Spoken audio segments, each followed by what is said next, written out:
Oh, yeah. All right. I think we're live.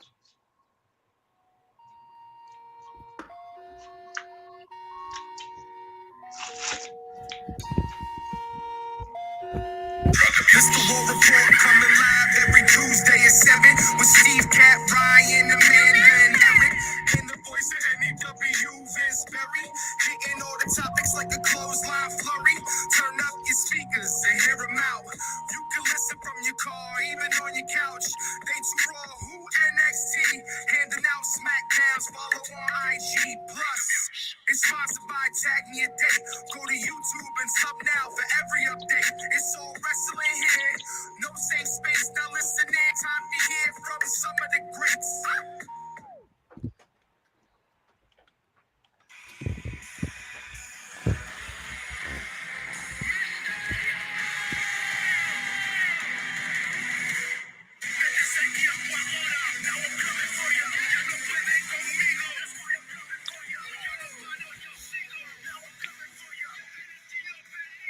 But we're live, baby. What's up, everybody?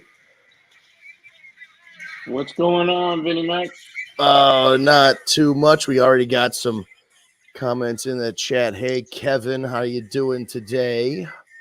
Hope everyone's having a nice Tuesday so far. We're here 9 o'clock on a Tuesday for another edition of the War Report After Dark, baby. Yes, sir. New time, same war. Well, I mean, not really. It's kind of a different feel of the show at 9. We were a little bit more loose than we are at 6 p.m. So A little more loosey goosey. yeah, exactly. So we're here to talk some wrestling. Oh, Tara's in the chat. Hey, Tara, how are you today? Hope you're doing well. Yeah, man, Number one fan. That number one. I mean, some other people might want to try and fight her for that title, but I think they'd be wrong.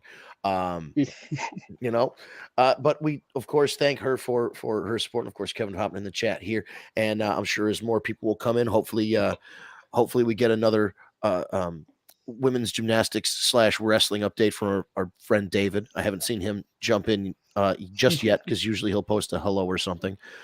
So we'll see. We've got a lot to talk about because speaking of women's wrestling, some notable changes and omissions, let's say, for the SummerSlam card regarding the women's division that all of the internet says is way better than Tony Khan's and how Triple H cares about women.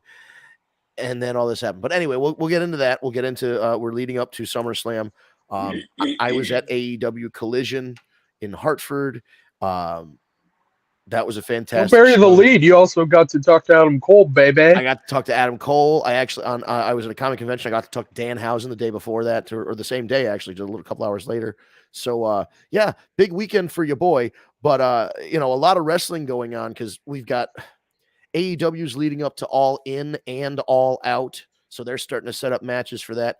WWE's heading into SummerSlam. The G1's going to happen in New Japan. I mean, we're in it right now. We're full SummerSlam is Saturday, right? SummerSlam already Saturday? I want to say it's Saturday. Steve, it's Saturday. This is our take-home show, boys. I thought I was right, but I didn't want to speak out of turn. Yeah, I thought maybe it was the 12th because well, that kind of stinks because I'm on a show Saturday night. I'm on a comedy show. I'm working, so I feel you. Yeah, I'm if you're in Connecticut, 7, but I'll be starting at 8 o'clock. So Tara did want to say something about the Tatum Convinced Flowers had a great interview. Well, thank you. Chaz and AJ, WPLR. If you go to plr991.com, you can go hear their interview with Adam Cole. I was able to work with the AEW media department. I'm very thankful to those guys. Thank you for staying in communication with me. We got Adam Cole live on the radio. Chaz of Chaz and AJ is a great interview where he was able to ask some great questions about not just wrestling, talk about Britt Baker, talked about the video game, talked about the dance off that he did a couple weeks ago, talked about, being on an episode of Parts Unknown with Anthony Bourdain, stuff like that. So it was a great interview. I was able to hop on, talk about the couple times we ran into each other on the indies, and the last time, one of his last matches on the indies,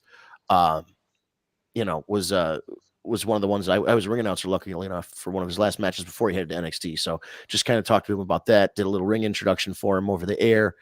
And Oh, I just got some interesting news that I had. I don't get any residuals for this, but check this out. This is from my dad, who apparently is watching the Cody Rhodes documentary. Just saw Hey, you. Jim. Wow. Just saw you on the Cody Rhodes documentary. You got a cameo during the cage match with Angle. No shit. That's Bravo. awesome, dude. I gotta watch the. You boys on the WWE network now too. What do you know? Look at that. 2 of us are on the network. That's crazy. And my buddy Jared Silverclite from NEW is on. Oh, I know Jared very well. I love that guy. He got interviewed in like 2017, 2018. It was something about like being electrified, and he's like, he did this thing, and I remember recording a video of it with my phone. I'm like, this is, I gotta save this. But anyway, yeah. So I didn't know about that big weekend wrestling right now, heading into August. SummerSlam, All In, All Out, G1 tournament. Indie shows pop. I mean, the indie shows that are coming up around here, it's crazy. So this is a great time for wrestling. It's been great weather and all that stuff for wrestling as well. We did some outdoor shows. It's been cool. So, I don't even know where we want to start, because we got the Bloodline and thing with Jimmy J and Solo and Roman and Heyman, and Heyman and Roman were on with Stephen A. Smith, and Yep. you got Raw. I just watched a Brock clip and Cody before we jumped on. Yeah. That was an interesting one, because Paul Heyman's on fire on the ESPN thing. But I mean, they're all, because it's SummerSlam, all of their stories are firing. Says, who cares about Bobby Heenan? He's dead.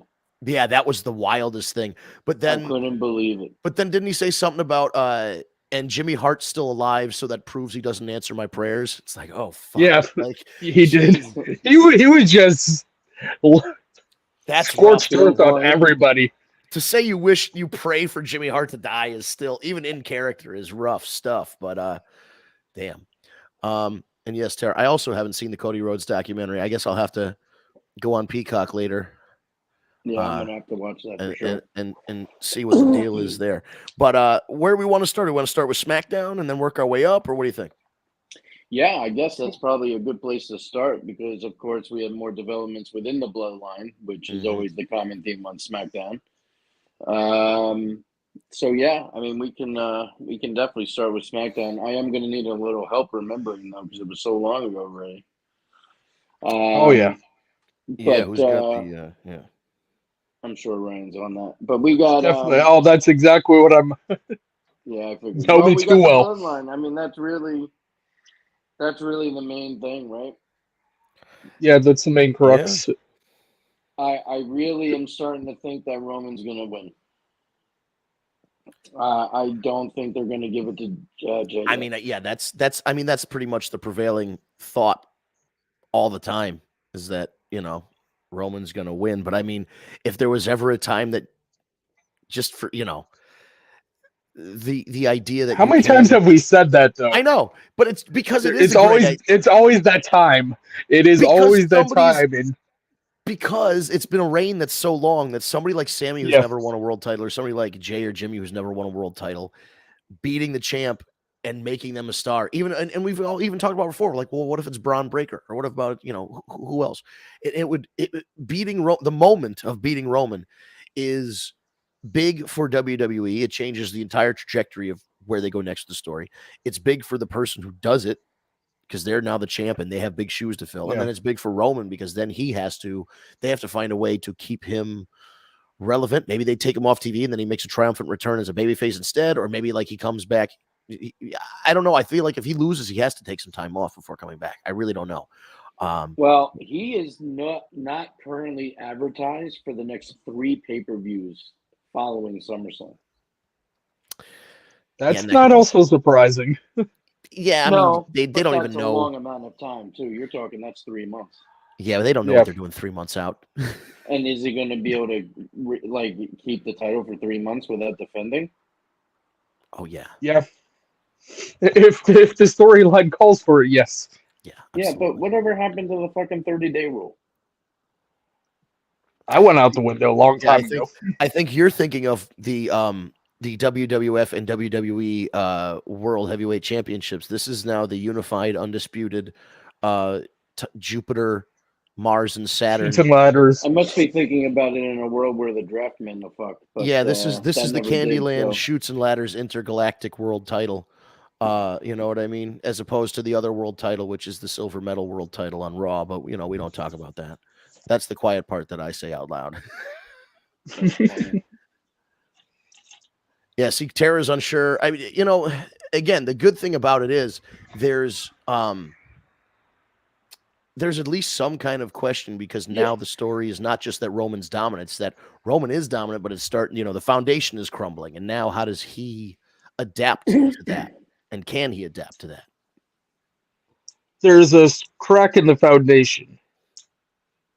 Yeah, I would almost, God, this sounds so terrible, but I would almost do the Triple H Jericho thing. Oh, yeah. The referee gets so sick of it that he pushes Roman into a roll up and then counts the 3. And everybody thinks until Monday that Jay's the world champion. What if you do it same night? Start off the show with the title defense. Yes. Yeah. Because that would be something. We at least still get the moment. You know what I mean? Yeah, you still get the moment. And you don't lose the titles. You don't lose the streak. You don't lose anything, but you still get a moment. You still get that. Yeah, exactly. So maybe a dusty finish. I don't know. What do you think, Steve? The moment during that match is going to be when Roman is standing there victorious and the Rock's music hits. Oh, there is the writers and actors strike. Doesn't look like it's ending anytime soon. And I can see him coming to confront Grayson Waller. And then at the end of that match, he just comes out and has a stare down with Roman. No words have to be said. No punches have to be thrown. They just have to have a stare down. And that would be everything. You think? Where would you have the match, though? Maybe they plant the seed for Mania. Ooh.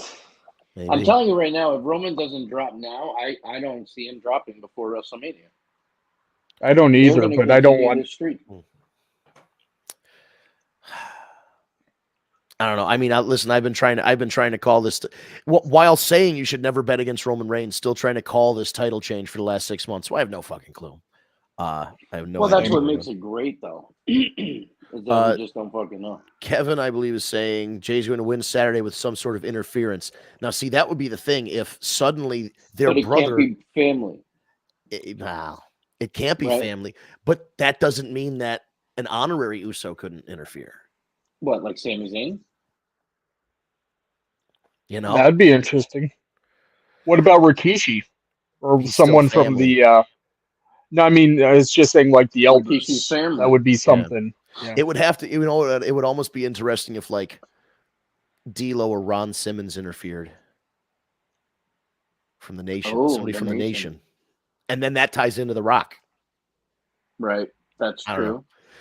I mean, there's a lot of different ways they can go. But could you imagine, like I know D'Lo Brown's with Impact, I think, but if like D'Lo or Ron Simmons attacked Roman during it, and then you're like, what the fuck? And then on Monday, somebody's interviewing him, or Roman's in the ring, and they're like, why, Ron Simmons? Why did you do this? And he just looks at the camera and goes, "I did it for The Rock. I did it for the people." I was gonna. That's exactly what I was lining up for when I said Rikishi. Yes, exactly. That's what I was thinking. Oh, no, my camera. That's exactly what I was thinking. I was gonna be like, and have him come out next week. I did it for The Rock. For The Rock. Oh my god. My tribal chief. Right. All right. I'm switching cameras because one of my cats chewed the power cable to the camera that I'm using, and I think after like 20 minutes it defaults to shutting off. So what a troublemaker. I'm gonna do. Yeah, dude. This is the third time I've bought this goddamn cable. So now I've bought maybe a heavier duty one. I don't know. We'll see what happens.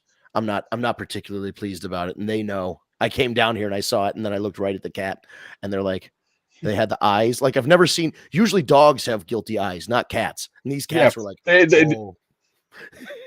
They did the little side eye, like, I don't know what you're talking about. I don't know what you're looking at. And I just looked. I'm like, what did you do? And they're like, yep. And I knew they did it. Ron Simmons just says, damn. Yep. This terrorist Rikishi Kini's family. All right, so we've talked about this a little bit. I wanna. This next comment is from our friend David Rosca. I assume from Montreal. Oh, what do we got for Trish now? Go ahead. But this is very relevant because Trish Stratus versus Becky Lynch not happening at SummerSlam. It's instead happening on Raw. No, it's going to happen at That is so weird. They tried to have the match at Raw, and then right away, douchebag Starks got the DQ for Trish because she's not ready yet because of her nose. Mm-hmm. So they're going to have that match at SummerSlam. That's going to get announced. At this point, you have to have that match at SummerSlam. Well, I know. But did they announce it was 2 weeks away last night? Yeah, they announced it's happening after SummerSlam, right? Yeah, maybe it was announced. Maybe she's not medically cleared. That's the. I mean, that's possible. It is. From what I read online, one of the supposed internet insiders said that Trish was not cleared yet, and that's why they pushed the match back. But I don't know. Don't you like start the match, ring the bell, have Becky hit her with a forearm, and then she like unleashes a blood packet and bleeds, and oh my God, she broke her nose in the first 20 seconds of the match. We have to call it off. Give the crowd something rather than just like, we're gonna. Yeah, but you know what though? If you look at Survivor Series, if you look at SummerSlam as it is now, yeah, right, you have a huge triple threat with Asuka, Charlotte, and Bianca, right? Mm-hmm. For the title. So you have a big match there. Yep. You also have Ronda versus Baszler, which not for nothing should be great. Especially if they throw in some like MMA shit. So it was announced as a MMA match rules. Ooh. All right. So that's interesting. You have two big blockbuster women matches at the pay-per-view. It's not the end of the world if these two don't go at SummerSlam. Although it is Trish Stratus and it is Becky Lynch. It's your biggest show. It's your second biggest show of the year. But to have 3 women matches on the card is a lot. Not saying that it's not deserving. Right, but like you're leaving off Rhea Ripley, who's a big champion for, the Judgment Day is so over and she's not on the card. Becky and Trish aren't on the card. I understand those other 2 matches are big, but like, are we trimming SummerSlam for time? Like, what are we like? Are they trying to? Listen, how much time are you going to need for the bloodline? I mean, between Roman's entrance, which takes forever and a day. Not that I'm complaining. I love his entrance. And then the match itself, and then it's a long entrance. The match is going to go at least 20, 30 minutes. Yeah. And then whatever is going to happen afterwards, you know what I mean? Like, is going to be another little bit of time. I bet they blocked out at least 45 minutes, maybe that entire last hour of the show just for that, to do like recaps and video packages and shit. All right, so there you go. That gives you 3 hours, 2 more hours, right? Yeah. It's a 3-hour show. So, you can't get it all in, unfortunately. And there are matches that are deserving on that card that you can't kind of say, well, we'll take this one out. We'll get to maybe the second half, and we'll. Yeah, let me see. I'm breaking gonna down the card. And we'll look. Yeah. So for I guess since we're talking about SummerSlam here, and we talked about the main event already, does anybody have a definitive pick? Does anybody want to make a definitive pick of who wins? I'm going Roman. I'm going with our tribal chief. I mean, I got to vote for I always pick Roman because you can't I always pick Roman and Charlotte, and that seems to do me well. So you can't bet against them. And if it happens, if Roman wins, I get a point. If Roman loses, then it's the biggest upset of the friggin' century, and it's an amazing moment. Right. So who cares? I think if we're jumping onto the women's at triple threat. Yeah. I think this is one time that you don't bet with Charlotte because it's a triple threat. And I think Asuka's going to retain the title. Oh, and then set up... Bianca's then going to lose her shit for losing again. Maybe that'll start her heel turn. Yeah. And then you can have a singles match between Bianca and Charlotte because Charlotte's still the face and now Bianca will be the heel. And then who knows, maybe she'll join on with the new Hurt Business. You might... We get a cash in, though. Well, that's true Oh, too. We can't forget about Io. yeah. You might sway me on this Charlotte thing because, like I said, I usually, and now I'm looking at it and looking at the story. I'm like, yeah, she's not the easy vote she was a couple years ago, I guess. Right. Let me see. Just Kevin clean up some As comments here. easy. You still can't discount her. Kevin's got Baszler over Ronda. They trained it better. Who better to know Ronda move for move? And I think Ronda should lose if she's on her way out. She should put Shayna over. That's the Ronda's pro way to do definitely it. losing. If this is all true and Ronda's on the out, she's definitely losing. I mean, that's right. And then Kevin has as she Bianca should. in this match, which is interesting because we're talking about Bianca losing and starting a heel turn, and Kevin's got Bianca. Maybe now I think that would the theory be, Kevin, tell me if I'm wrong because you're in the comments, so you can type this up. Is the theory that she turns heel, Bianca turns heel during the match in order to or at the end cheats That or would be something interesting to win? Because then she, if like let's say Asuka hits the mist on Charlotte, the referee doesn't see it. Asuka hits the mist on Charlotte, and Charlotte's down, and then Bianca blasts Asuka with a move and throws her out of the ring, and then she pins Charlotte. I think Bianca's heel turn happens after the match. Like she loses again and loses her shit. Yeah, I think Tara was agreeing with you there, Steve, about the same thing. And it doesn't sound wrong. It makes a lot of sense. I would be, if that's the way they're going, I wouldn't be opposed to it. And because I think they've been teasing this turn long enough, and I think it's just taking somebody who has a lot of goodwill with the fans and turning them heel when they sell a lot of merch and they're like a positive role model, especially for young women of color, et cetera, et cetera. It's hard to do, turn them heel. But when it's time, it's time. So, you can always turn her back after a while. It is what it is. It's wrestling. You got to turn for a little while. It just is what it is. And yes, Tara was agreeing with you because, Steve is usually right. That's what I like. He has a good track record. He has a pretty good track record. Unless you ask the chairman, and then you've got a terrible track record. Fuck the chairman. He doesn't even come on anymore. So right. What does that mean? We missed we call him chairman out. I know, right? I did call him out if he's listening, but I think he's been. I think his work schedule changed. I think. Oh, that sucks. So let's see here. I don't want to talk about any of the main event matches. I want to get some other stuff out of the way. SummerSlam Battle Royale. There's no match for LA Knight, so I suppose this is the make good for LA Knight. He'll be in this thing and win it. I not only do I think LA Knight's going to win it, but I think they have an impromptu United States match at SummerSlam, and LA Knight, is going to win and walk out your United States champion. Yeah, that would be great. And then Austin, what's his tits, can go somewhere else. I don't know. NXT. I was just going to say, go to NXT. Anywhere. Go to a show that I don't watch. Go to Women of Wrestling on Channel 9 or whatever. Even Dana Brooke could win at NXT. Damn, called him out. She did. You can go to Glow. NXT, I couldn't believe it. Oh, man. Austin Theory and Glow would be really funny. So who do we think for this? Since Kevin did mention he has Baszler, we think Rousey's putting over Baszler, right? Easy. There is no doubt in my mind that Ronda's losing that. That's what I'm thinking too.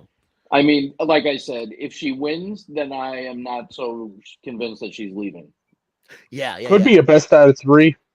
Maybe like this whole thing about her leaving. Everything, Ryan, that we've been hearing, Ryan, is that Ronda's out. Oh, I agree. So I agree. And if we go with that assumption, then Shayna should put over Shayna for sure. All right, and the internet's been wrong though. Yeah, I mean the internet has been wrong, but I mean I feel like this time, it just all seems like it's building to this finale here for them. Singles match for the WWE Championship, Gunther with the rest of the Axis of Evil over McIntyre. there. Yeah, against Drew McIntyre. I've got to say 2 things on this. Number 1, my pick. I can't bet against Gunther. And I think he's going to continue to break records as that champion. So I'm going with Gunther as my winner. I also am not very happy with the implications that there are some issues now within Imperium. Yeah. I like them together, and I want it to stay. So I'm hoping, but they are starting to tease dissension within the group. So I just don't know that it would be as successful as Gunther on his own and Imperium as just a tag team. And I worry about Ludwig, getting lost in the shuffle that way. I think he needs to stay with Gunther because he's a great wingman. I said it last week too. Everything about the guy, the facial expressions, the mannerisms, the way he walks, the way he talks, the way he bows down to Gunther, like everything about it is just solid. So we'll see, but they are teasing it, so I'm getting a little weary. Yeah, I don't like that. They're just, it's that thing of like, why break up the New Day in a draft, shit like that. It's just why. When you got a good thing, you don't need to. If it ain't broke, don't fix it. We say that a lot, and they fucking tinker with it. Listen, I'll agree with that, but I will say this: I appreciate them splitting New Day via the draft, rather than not a turn, not a Seth Rollins in the Shield, because they're brothers, right? That's how they portray their family. They're brothers. So if you're going to split the group, let it be an amicable split via the draft, and not that somebody turned and then there's animosity, because the draft, we all know, means shit. So we're going to get them back together anyway. You know what I mean? So yeah, it's a temporary. If it's them turning on each other in storyline, it's more permanent. If it's the draft, it's temporary. It's like the Dudley Boys. Bingo. The original shock of the first ever draft, splitting up the fucking Dudley when we Boys. got Reverend fucking Devon with Deacon Batista. Deacon Batista carrying the collection box. And then Batista would hit people in the head with a wooden box. Come on. They haven't had a collection box in 100 years. That's the last time Vince McMahon went to church. Let me get back to the SummerSlam card. This is silly. So we have Ricochet versus Logan Paul. That's the next one. So that's a tough one. I don't think it's so tough. I think it's got to be Ricochet. I think it's going to Logan Paul.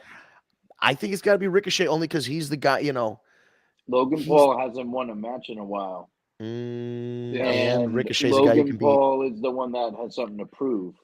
Yeah, no, you're right.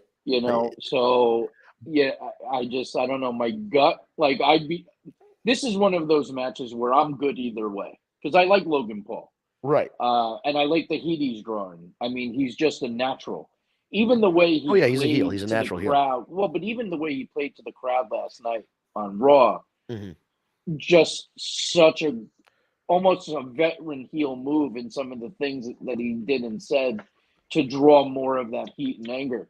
And it's stuff that you can be taught, but you got to really have it. And he has it. So I'm good either way. Whoever wins, I think it's going to be a great match. But my gut says go with Logan Paul. I'm going with Logan Paul. Interesting. I think Ryan just went to go tend to one of his canines, so we'll give him a second.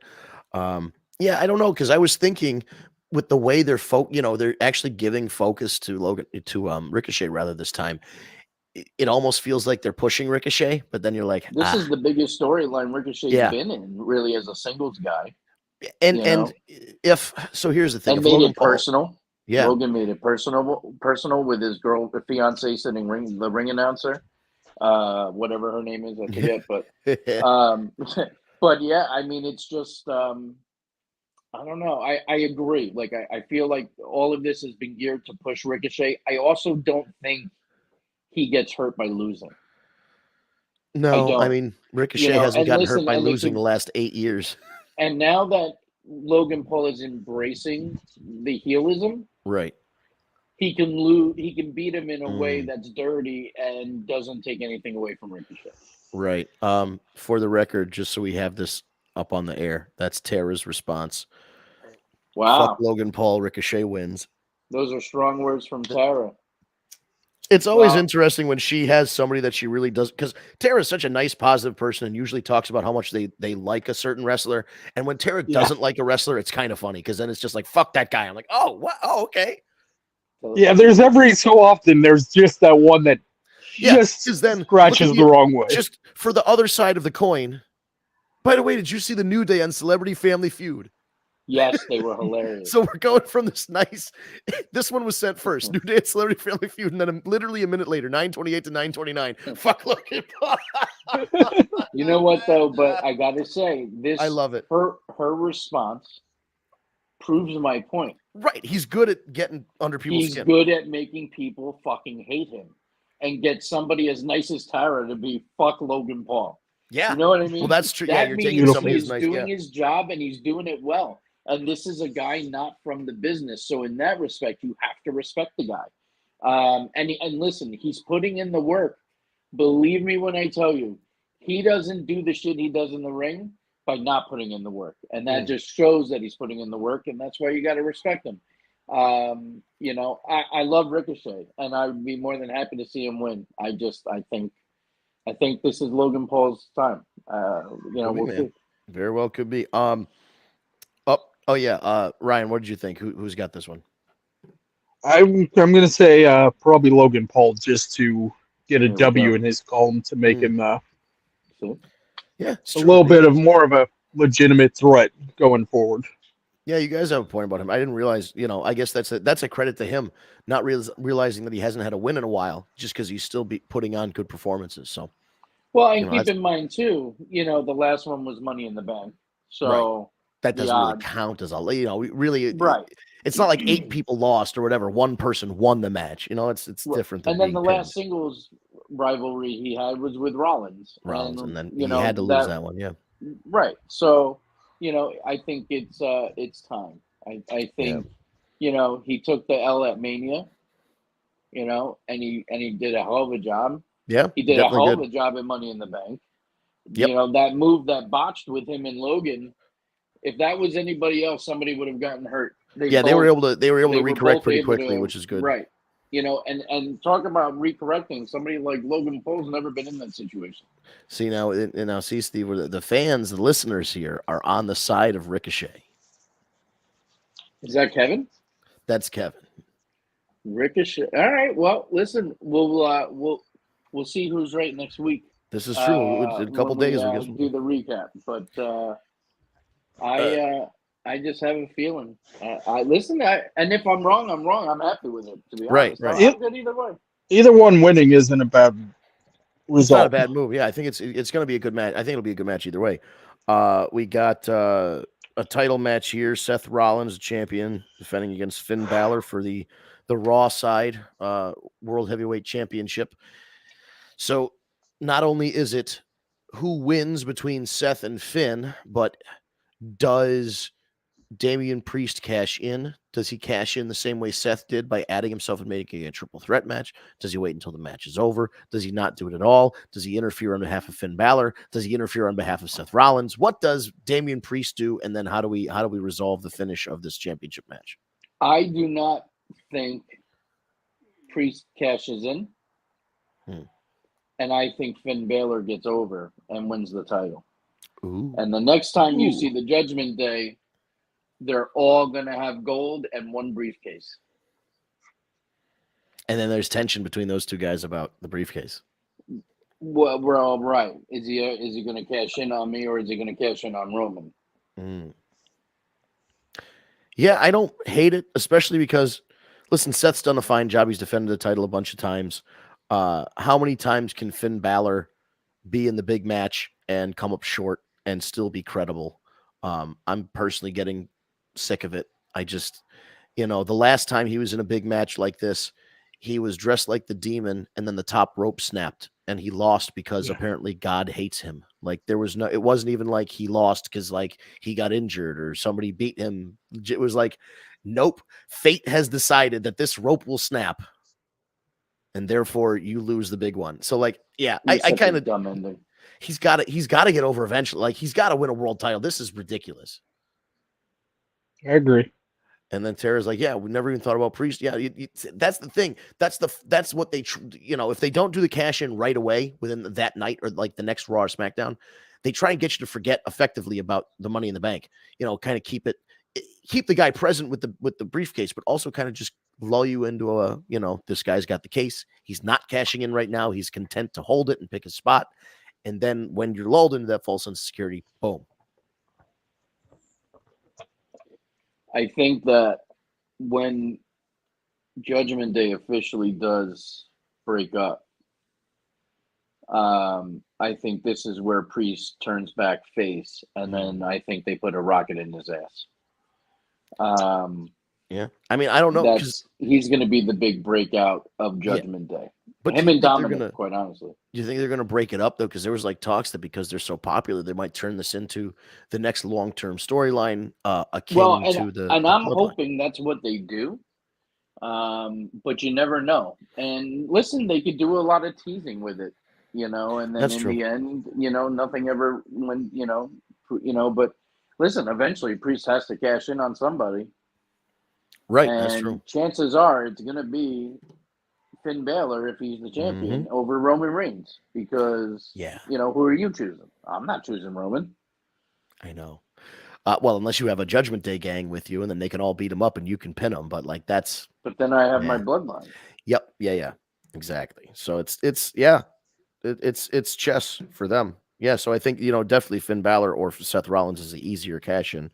I also feel like you have to keep Judgment Day together through War Games. Ooh. Right? Yeah. Who would they go up against? Huh? Who would they go against? I mean, it's kind of early. I don't know. Yeah, that's a good question. I want it, but maybe there's no other big team. I was just thinking that, Steve. I was going to say Bloodline could be. Depending on where the Bloodline is at that point, or what it is, or right, what it looks like. Yeah. I mean, it's not going to be the LWO. At least I hope it wouldn't be the LWO. Could you imagine Judgment Day versus the LWO, and it's like Dominic Mysterio defending the honor of Eddie Guerrero? Oh, God. I could see that. That's all right. I don't know what else we got on the card. This is from Kevin here. They need to get Edge to end the Judgment Day due to it starting with him. Well, that makes a lot of sense. But I'm not against that idea, but at the same time, I feel like I'm good at not seeing Edge versus Judgment Day anymore because it was so long and drawn out. Like, I agree. Enough time hasn't passed for me to get over it and want to see it again. Right. I could be in the minority. Now, how about this, Steve? Let me throw you a little wrinkle. What if at one point, because the Judgment Day is so popular, in order to turn them back babyface, they get Edge to rejoin the group? I wouldn't hate it. I just don't want to see Edge face him again. I would. I wouldn't be okay with it. Yeah, because I think they should just stay a heel group, but it's one of those things where, like, when something gets so popular, even like LA Knight was a heel initially, and it, crowd response dictated that. So I was just, I'm putting it out there as like a what if of, if they get so popular as heels that you need to turn them back, need to turn them babyface. What are you doing? I mean, listen, you never say never. But, or you could have Edge turn heel and they go against Edge one more time. But again, like you said, you don't want to see. Don't want to see it again. I don't want to see it again. Personally, I'm good. Yeah, no, I'm good on that. We saw it. It was drawn out. It was months and months. Like, I'm good. We had a resolution. Edge finally got the win, and move on. Yeah. I understand where Kevin's coming from because in theory it would make sense. Like the whole thing comes full circle. But I don't need to see it again. That's just me. And you only have so much time left with Edge. That's true too. That's very true. So are we going to waste it on seeing something we've already seen time and time again? Right? Exactly. Yeah. What else we got? Last but not least, because I think we went. Let me just make sure we went through everything, but I'm pretty sure we did. Start from the bottom of this Wikipedia list: SummerSlam Battle Royale, Ronda Rousey versus Shayna Baszler, Gunther versus Drew McIntyre, Ricochet versus Logan Paul, Roman Reigns versus Jey Uso, Asuka, Charlotte Flair, Bianca Belair, Seth Rollins against Finn, and then finally, one of our 4 main events, I guess, Cody versus Brock Lesnar. Oh, we didn't talk about Cody Brock Lesnar. No stipulation. to my surprise. I thought something would get added to this. That can still change. It still could, but Easy. I was thinking, bull rope match, coal miner's glove, no DQ, last man standing, street fight, no holds barred, bunkhouse match. I don't know, just something to differentiate it from the other think matches. the reason why they're doing that is because they want a decisive Cody victory. Sure. They don't want it. That's what my thinking is, and my pick is going to be Cody. I think Cody finishes the story with Brock Lesnar at SummerSlam. He probably does. Right? It's the third one.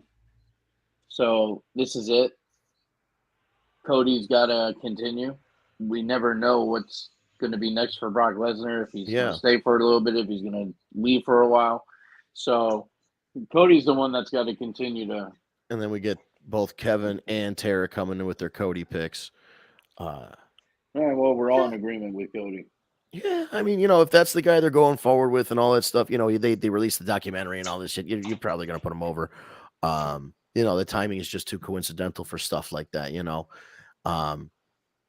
Brock is always willing to do business anyway. He's not afraid of putting somebody over, even when he gets paid and he respects you, he doesn't give a shit. Yeah, and even if with he doesn't respect you, he ain't gonna lay down for you. Yeah, but even the littler guys, when he wins, like Finn Balor, AJ Styles, Daniel Bryan, when those kind of matches, those little guys always got they always got a lot of offense in. They were able to get, look good, and then he just beat the shit out of them. David, good question. So the SummerSlam Battle Royal, what is that for? I'm going to see here if there's actually a I don't think it wrong, but was I announced thought that anything. was going to be for number one contender for the U.S. title. It doesn't say that on the Wikipedia page, but I would absolutely believe that could be the case. We'll take a look on the WWE website. Yeah. SummerSlam Battle Royal will take place. The event and feature male wrestlers from Raw and SmackDown. After an argument between Sheamus and LA Knight, WWE official Adam Pearce named the two as the first entrants. Okay. Great. It should be, and here's the other thing is like, if it's not that way, they can just announce it in the pre-show or announce it at the beginning of the show. Because the idea that LA Knight is just going to be in a battle royale at SummerSlam in LA doesn't sit right with me. So Steve's kind of idea piss off a lot of people, right? Yeah. See, all right, and you're right. Yeah, they're going to win a Slim Jim. That's what they're going to win. LA Knight Austin Theory for the United States Championship should happen. Like Steve said at the beginning of the show, it should happen. Bang, bang. The opening match or the pre-show match should be the Battle Royale. Well, that's what I said. The Battle Royal should be in the pre-show. Yeah. And then you have LA Knight come out and say, I won the Battle Royal. I'm challenging for the U.S. title right here tonight. Boom. Exactly. And then everyone goes home happy because LA Knight has gold. Yeah, that would be fantastic. I like it. Who knows if that's actually going to happen that way, but it would be nice, for somebody who kind of organically got over. They got to do it soon, man. They got to put the fucking pipe in his ass now and light it on fire before it's too late. Don't drop the ball. You don't get guys that can get over organically like this every day. And you got to capitalize while you can. And age is going to become a factor soon. So you gotta push it now, man. They have nice new T-shirts out. They're selling tons of his merch. He's going to show that he can sell merch. They're going to start. Now's the time. I hope his U.S. title run, if he has one, is short and sweet because I could see him as a champion. Yeah, man. I don't. I understand Triple H going something like, winning the Money in the Bank isn't the only way to get over. We hear you about LA Knight, but that's the thing. They always say, "Oh, we're listening to the fans. We hear you." This, I'm not sure you hear us, but they don't give a shit. There's a difference between hearing you and then actualizing based on what you're hearing. Well, because at the end of the day, they have their plan. They're still going to follow through with their plan, but no matter what anyone says, I mean, that's always been proven. I do think, though, when you have a guy like Triple H, I think he is listening. I do, and I do think he tries to take that into consideration. I really do. I think way more so than Vince McMahon ever did. I think it's like Al and I were talking about this the other day. When we talk about Forbidden Door, and we think that Triple H is going to be the one when Vince isn't around and not a factor at all. Triple H is going to be the one that has the true open door with AEW and Tony Khan, and I think that's we talk about the open door in New Japan. Okay, that's cool. It's great. Me personally, I would be more fascinated to see an AEW WWE Forbidden Door, because the possibilities, especially when you have talent that was just recently in WWE, such as a Keith Lee or a Paige or a Samoa Joe or Mercedes Moné after she gets injured, better. Right. Or, there's just so many possibilities. Like, how about a Survivor Series Forbidden Door? And you do the old school traditional Survivor Series matches, and they're all WWE versus AEW, and then the team captains of the winning teams have a battle, have a fatal whatever match at the end. Or, I mean, there's just so many things you can do. So I think we have to give Triple H more of the benefit of the doubt, because if there's somebody that is listening and is going to value the opinions and how vocal the universe is, or whatever we're calling ourselves, I think he'd be the one to do it. I think, but also it's so hard to predict any of this, because we've got this Endeavor merger that's coming up with the UFC. And once that happens and somebody else who's not named McMahon is officially listed as the CEO of the company, all bets are off. The idea that it's a family company that we hire internally and we promote from within, and we hire families, friends and family and wives and husbands is I think that shit's might be out the window once somebody else is in charge and looks at the books. Even, because that's the thing. They're retaining Dana White and they're retaining Vince McMahon, and they're both supposedly going to be, in their same or relatively similar positions with their respective branches of this new company. But then there's a guy at the top. It doesn't end. The buck doesn't stop with Vince McMahon anymore, and the buck doesn't stop with Triple H. So if there's one day where this guy looks at the ratings or looks at the numbers or looks at whatever, he's got a fucking hangnail and has a bad day, Triple H is gone. Vince is gone. You know what I mean? If you're going to talk about ratings and this and that, now listen, the numbers are the numbers. The wrestling is the hottest it's been in years. And that's a thumbs up to both AEW and WWE. And WWE is selling out every house show. Mm-hmm. They weren't doing that a couple of years ago. They're selling out everywhere because everyone wants to see the bloodline. Everyone wants to see, all the Charlottes and the Biancas and the Beckys, and so it's and same for AEW. I mean, you want to talk about AEW, Wembley Stadium. They already have 80,000 tickets sold. That's crazy. I mean, are you fucking kidding me? And there were people laughing at Tony Khan, saying that he was never going to be able to pull it off, and he's pulling it off and then some. Yeah. So, it's a great time. Numbers wise, nobody can be saying shit about numbers. Yeah. And I'm just saying one day, down the line with this Endeavor thing, it would be nice to be able to broker that deal. I just, once it's no longer this family run business, some other people are involved, who knows, and you get some more cooks in the kitchen, things change. But it's very, you're right, man. It's a scary thought. Yeah, it is, because this is it's going to be the first time in history that this company isn't owned by somebody named McMahon. That's not, Vince McMahon Sr. or Vince McMahon Jr. So very, very weird. Just for the record, with wrestling being hot, I'm kind of a nerd on this, like television stuff and the Nielsen ratings and things. The Nielsen ratings are very outdated. The way that they measure them is outdated because it only measures from Nielsen boxes that are installed in only a certain number of homes throughout the country.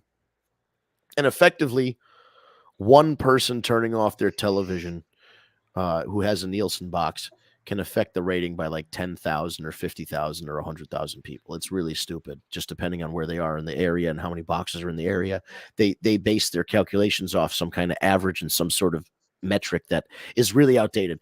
Nielsen themselves have announced that they're updating Nielsen to something called Nielsen One that is also going to incorporate streaming. And they already incorporated DVR numbers a couple years ago into ratings. They do +3, +5, and like +7 and 14 to measure out how much viewership with the DVR. But now they're going to be incorporating streaming numbers for Hulu and whatever else, Peacock, the other things that stream a live episode or the rebroadcast of an episode immediately afterward. They're going to be able to track that.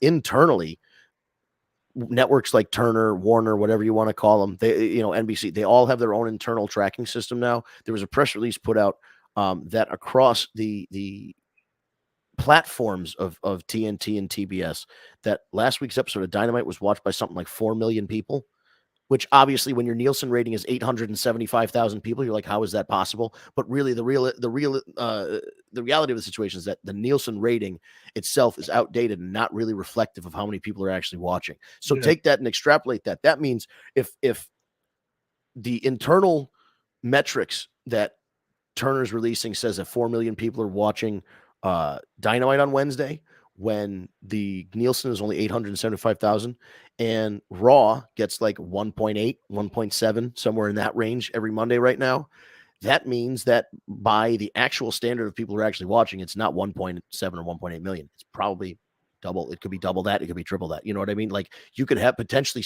this could be the first time since the 90s that you have 5 or 6 million people watching wrestling a night.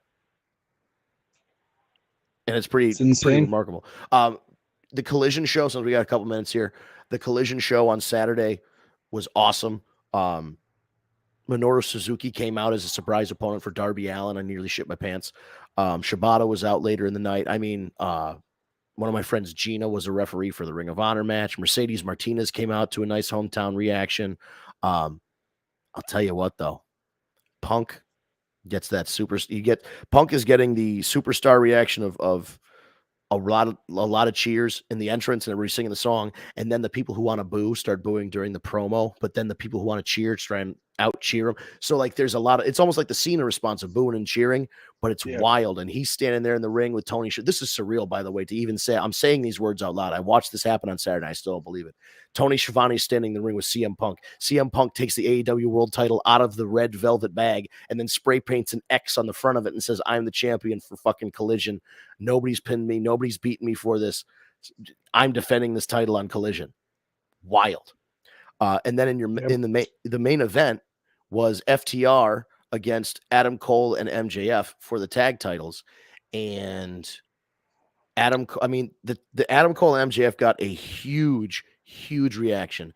MJF is getting, Hartford is close to Long Island. There were people who drove from Long Island to come to the show. He got a great reaction in Hartford. I was sitting a row behind his family, behind his dad, and behind his new girlfriend, who, if you thought his former fiance was hot, this girl is a fucking forest fire. Holy shit. His dad and his granddad and his uncles, like cousin, like there was a whole bunch of relatives in the row in front of us. They didn't, he didn't tell them what was happening, so he didn't tell them to finish the match. They ended up losing, unfortunately. But the moment of the match was they lost. Adam Cole standing there with his arms out with his back turned. He's like, "All right, Max, I know you're going to do it. You're going to turn on me. Hit me with the belt." And Max looks at the belt, looks at Cole. He has like a crisis of conscience, and he throws the belt down and hugs Adam Cole, and the whole place loses their minds. Like I've been to 5 WrestleManias. This is for a crowd that was not 70,000 people. That was a explosive. When they hugged, it was like fucking fireworks went off. It was incredible. They're going to keep this going. I know they need to, because the two of them together, it really, somebody said it, I think last week, they're like stepbrothers. Yep. Yeah. Stepbrothers. That's right. Yeah. It was so spot on, man. And the two of them are just, they're playing off each other so well. And we're getting a face MJF for a little bit. Yeah. No matter how long it's going to last. Although I still think Adam Cole is going to be the one to turn on MJF. I think that would be the interesting way to go, because everybody's expecting MJF to do it, even Adam Cole. So why wouldn't, if you already know the guy's going to turn on you, why wouldn't you do it first? Yeah. Right. So, I can see that happening. Some people are saying, and again, I think this is too soon to wrap it up, would be if Cole or MJF turns on one another, And then at Wembley Stadium, it's MJF versus Cole. And then the next week in Chicago, it's either Cole or MJF against Punk in Chicago to unify the titles. But I think that's too quick to wrap up. Punk just brought this title out. You know what I mean? Yep. This new, the Renegade title. So that would be like 3 weeks to wrap up this thing where he's been teasing this bag since he came back. It just seems like all this stuff that I think they thought was just going to kind of blow by in a couple weeks or one pay-per-view cycle is catching fire to the point where it needs to continue. I agree. Flush it out. Yeah, I mean, you got to ride the Cole MJF thing. You got to ride this till the wheels fall off. Oh yeah, 100%. Yeah. All right. So Terrence says, "Sorry, my man Santos Escobar is on NXT, so I'm distracted." I get it. And then Kevin, what did you guys think of the AR Fox's heel turn to join Swerve? Yeah, I think I'm good with it because the only thing he was doing was, so he was tagging with the two brothers there, and one of them's injured. Again, it's not his fault. I get it. It just shit happens. But then it was Darius and Axon Andretti and AR Fox, and they were like doing a trios thing. And AR Fox is so good. You can put him in any spot and he's going to succeed. But what they're doing here is they're aligning. There's a wrestling promotion in the Pacific Northwest. They run in Oregon and Washington State. It's called PCW. And if you go on like Pluto TV and stuff, you'll see PCW. There's a channel on there that shows PCW stuff. And what you'll see when you're watching that is matches from like 2017, 18, 19, whatever, up to present day, that feature Darby Allin, AR Fox, Swerve Strickland. Then as you get closer to 2018 or 2019, you start getting Nick Wayne in there when he's like 15, 16 years old. They're taking, and this is really smart, they're taking the guys that have previously worked together in that Portland territory and Nick Wayne. This is all centering about, this whole thing with Darby and Swerve and AR Fox is all to build up Nick Wayne as a new name. So they're aligning all these people who've all worked together. They've all worked matches with Nick. They're very familiar. So it's not like they're sending Nick Wayne out there to wrestle with somebody who's never wrestled before, like Wardlow or Jungle Boy or whatever. They're putting him in there with guys, he's veterans that he's wrestled before that they know can deliver good matches. And, it's kind of training wheels for Nick Wayne in a way, but once he has to do this to establish himself. Work with guys it's a great idea. And then we can see where it goes once, as long as Nick Wayne does a good job with this, then we can see where he goes to start to wrestle. Yeah, like your Jungle Boys or your Sammy Guevara's and your Daniel Garcias. And that's what I have to say about AR Fox. Heel turn. Yeah. All right. I think that's top of the hour. Goodness gracious. Time flies. Oh, another show flies on by. I want to thank you guys for sticking with us. I am not on the radio this Saturday, but if you are in Connecticut this Saturday and you're looking for something to do, myself, AJ from the Chaz and AJ Show, and Pat Oates from the Chaz and AJ Show, also one of my co-workers on the Fox and PLR, we're all doing a stand-up comedy show in Prospect, Connecticut. That's Saturday, August 5th. MakeLuckHappen.com. That is Baron Von Vito promoting the show and selling the tickets. Baron Von Vito, for those of you who know Baron Von Vito from NEW, will be doing jokes. He's doing I don't know what he's doing. He just told me that he's opening the show. So Vito is opening the show. I will be hosting the show and I'll be doing time and then introducing the talent. Again, MakeLuckHappen.com for that.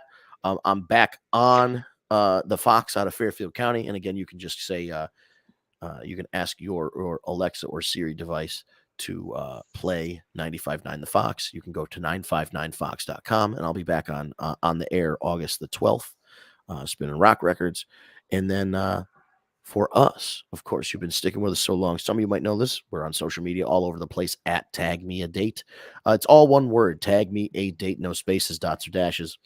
We're on Instagram, Twitter, YouTube, Facebook, TikTok, everything. Just look for @TagMeADate. You're going to find us on your favorite platform. The only one that's different for the username is Twitch. It's twitch.tv/War Report. That's WARREPORT. That's also all one word, no dots, dashes, spaces. The YouTube is TagMeADate. You type that in the search bar, hit the subscribe button, and hit the bell to get notified when we go live or upload a new video. We go live now. There is a time change for those of you who are not aware. As of very recently, we have switched from 6 p.m. Eastern time on Tuesday evenings to 9 p.m. Eastern time, still on Tuesday nights. We've just found that it's easier for us personally, and also a lot more people drop in the chat and the live stream. Seems like a better time for everybody, and we're sticking with it, at least for the time being. So our live streams will go up on Twitter, on Twitch, at War Report, at YouTube, on Facebook, on my Facebook, and on Steve's LinkedIn, 9 p.m. Eastern time, Tuesday evenings. We're full steam ahead every Tuesday. Just follow us and you'll know if anything changes. We're just going to be here every Tuesday, man. We appreciate the comments. Thank you. Thank you, Kevin, for commenting. I was just going to say all of our commenters here tonight was so cool. You guys kept the conversation flowing for us and put in a lot of good input. Tara and Kevin, and of course, David. I'm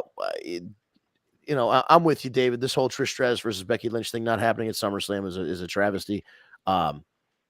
Thank you for commenting. Thank you, all three of you, for commenting tonight and keeping the conversation going.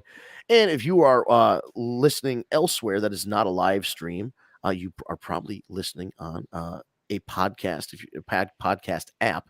If you prefer not the video archive like the Twitch and YouTube and Facebook have, you prefer just audio, you can use Stitcher, SoundCloud, Spotify, Google Play Podcasts, or Apple Podcasts. To subscribe to us, just type in The War Report or TagMeADate. If you type in The War Report, there are 2 wrestling podcasts called The War Report.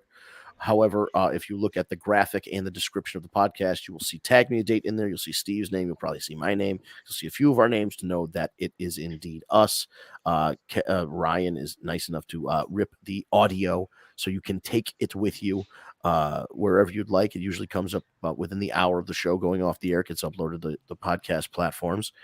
And whether you're watching or listening to the podcast, we appreciate you and would ask that if you know anybody that is looking for a new wrestling podcast to listen to, if you have friends that are into wrestling and, you want to share the good word of the War Report, please do.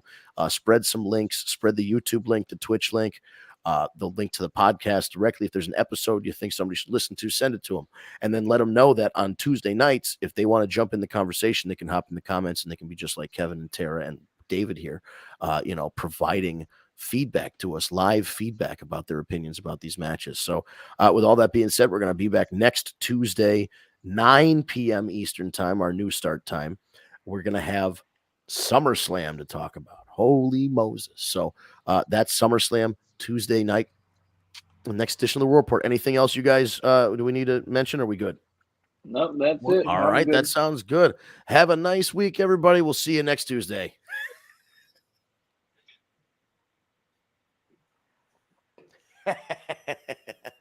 Oh, I gotta hit the button because you can't hit it.